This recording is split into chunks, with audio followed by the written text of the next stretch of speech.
Doamne, ești așa de mare, ești de nepătruns, ești sfânt, ești izvor de îndurare, Tu ești totul, ești cuvânt. Doamne, Tu ești pâinea vieții, ești lumina întregii lumi, soare cald al dimineții, răsărit pe vârf de culmi. Tu ești dragostea fierbinte și prin Tine noi trăim. Ești adevărat Părinte, bun, milos și Te iubim.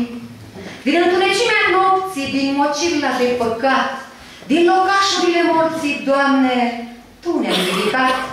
Ne-ai croit în cer o casă și ne-ai dat un nume sfânt. Ne-ai făcut a Ta mireasă și ne-ai pus pe buze cânt.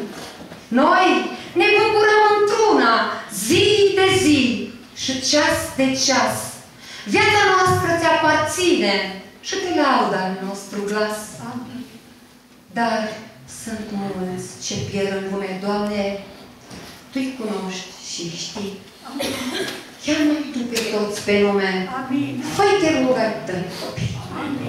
Pentru toți Ți-ai dat viața, pentru toți ai suferit.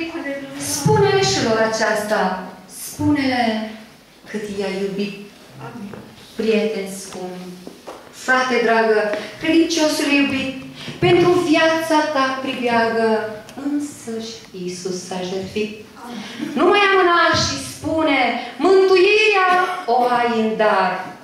Vino, vino cu grăbire astăzi, cât e timp de har. Amin. Amin. Amin.